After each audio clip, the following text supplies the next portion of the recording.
from this into what we are going to be talking about tonight, which is Jillian has finally laid down the law, so to speak, and has officially filed against Katie. And Katie has been on the phone with the courts for the past 2 days. But Katie, fill us in on what Jillian is suing you for exactly.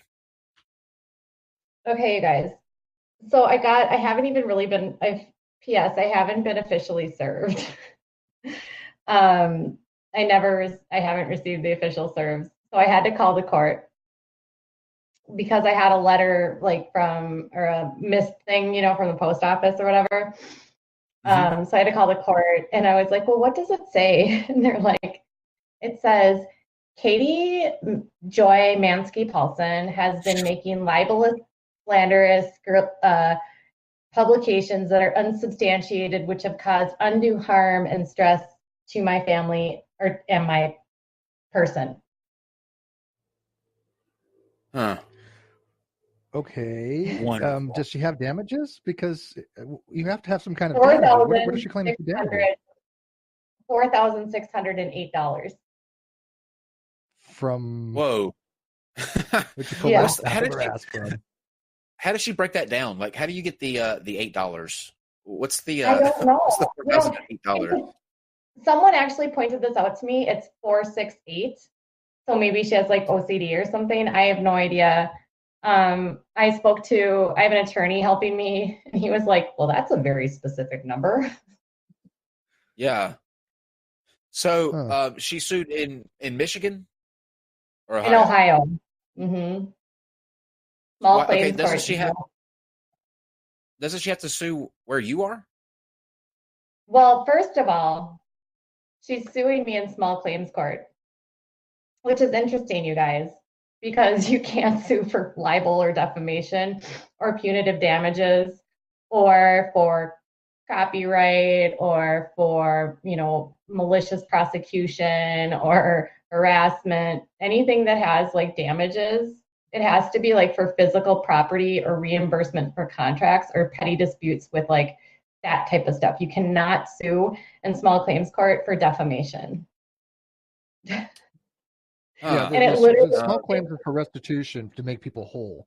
It's if you injured me by contract or something like that, or I have something of yours, or there's some kind of negotiation that money's taking place. That's what you have small claims court. If I think that you have copyrights that you can't, and I've looked into this, copyright you can't do through small claims. You're done. You have to go through federal court, which kind of sucks. Yeah. But federal court. And then and then for libel or for defamation, you have to go through district court. Mm-hmm. Mm. So this is going to get kicked back, obviously. So she's not really going to be able to sue you for this. No, but it's taking up so much of my time. It's annoying as F. Well, now, see, there's the thing. You can sue her for frivolous lawsuit or whatever, and the time that you've wasted on this. I could. Yeah, you should. I mean, I have a friend. The nice thing is that in small claims court, you don't really have to use a attorney. But because this is like against my business, I want to make sure that everything that I'm doing is, to the letter of the law. And so I have a friend that I've known since I've been a kid, and he is a litigator and he handles small business stuff, and he's done cases like this. So I don't have to actually hire him. He's just giving me he's counseling me. But then if she tries to appeal it, or if say she wants to go to district court, he has all these different plans in his head of what we're going to do. It's ridiculous. Can you go on Judge Judy? That show even on?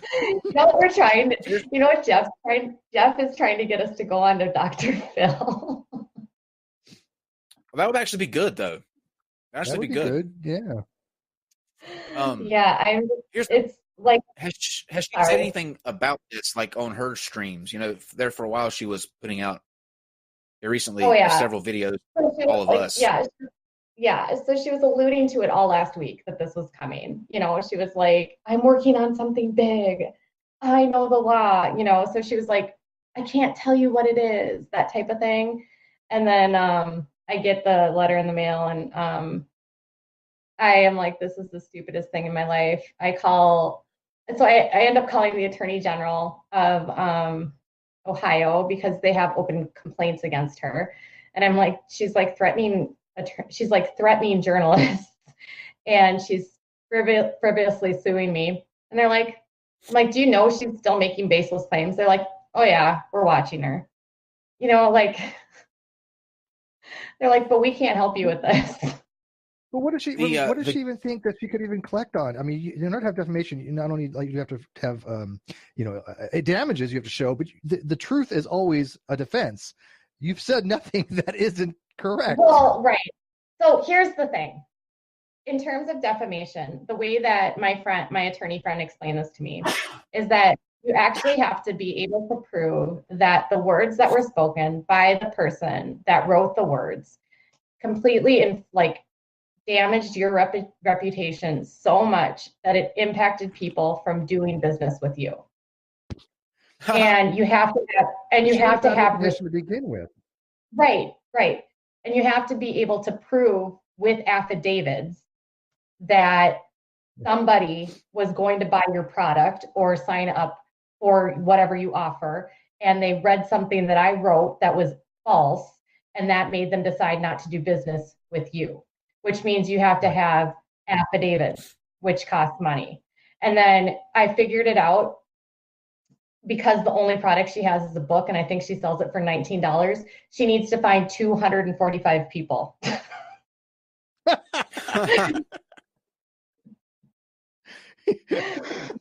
never going to happen. Okay. But then the thing is that I explained this yesterday. I didn't get into this game until August, and she had already been on Dr. Phil. Jeff Holiday had already done the Tale of Salt and Poo.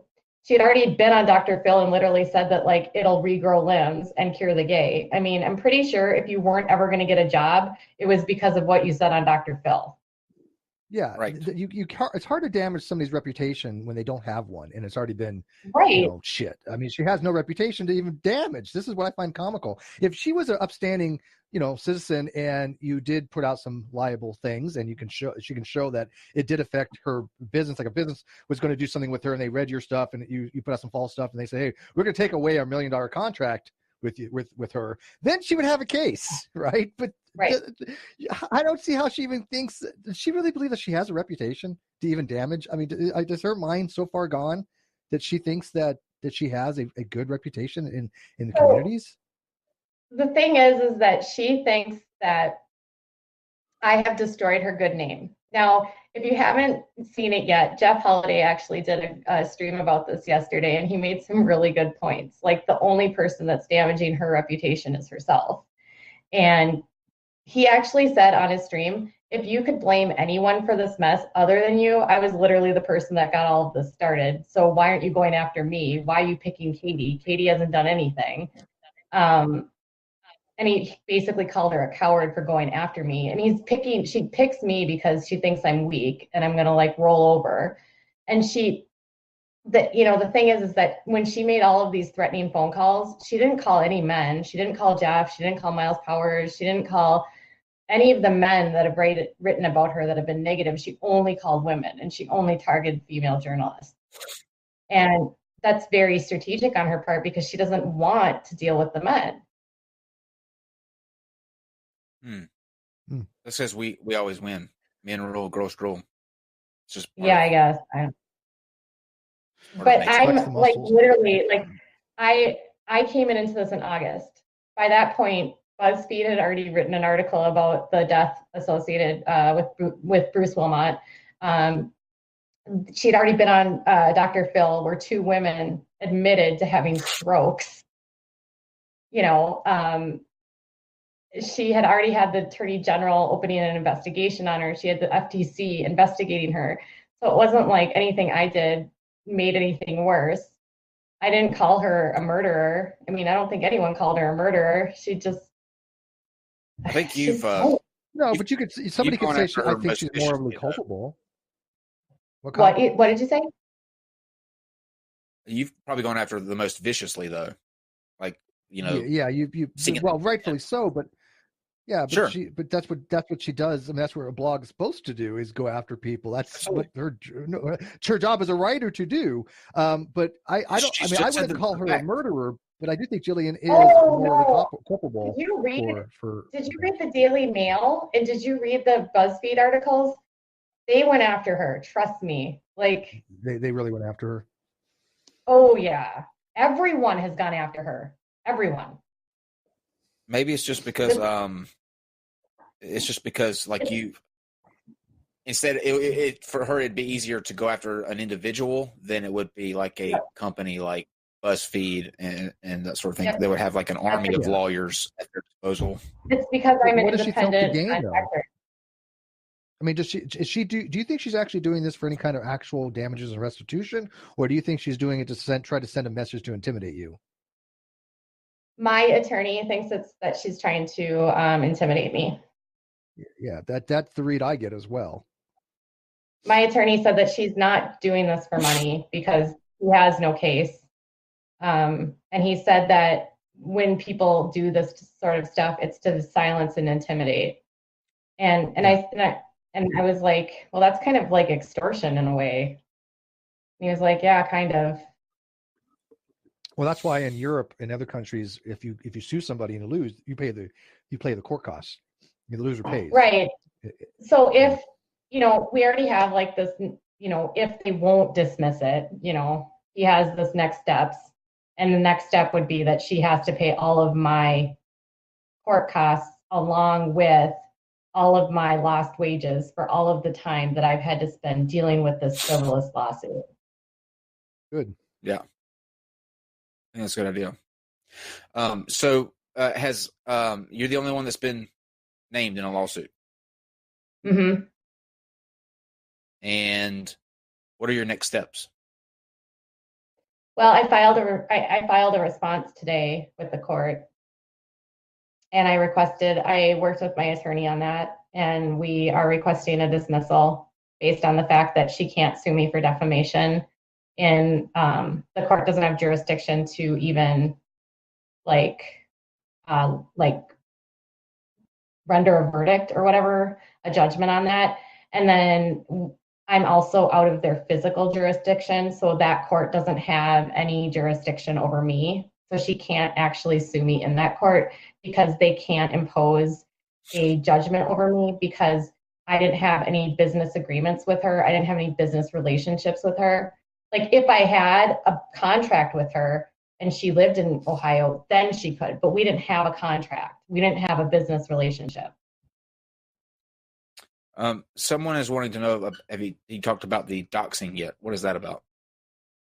Oh God, she's been doxing me like crazy. Insane. Doxing me all the time.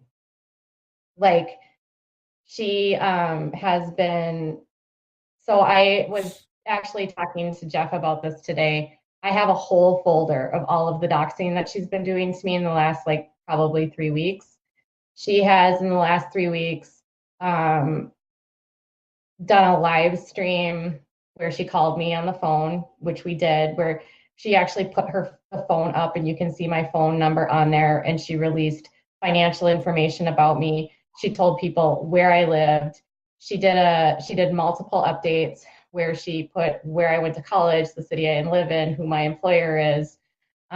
She did other updates where she talks about my son and how he has autism and that I'm the cause of his autism. She put the court case number up, which if you go to the docket includes my phone number, my email, my address, and my full name. Like she has put my full name on there. She has given people directions to report me to the Better Business Bureau. She has given people directions to report me to the Attorney General. She has called me by the phone, which my phone number is not listed. My phone number is private. She has, it's like insane. There was one day where I literally had more than 50 different messages all over from all my different platforms of her commenting. You should sue her for that. I'm sure that you can recover very nicely from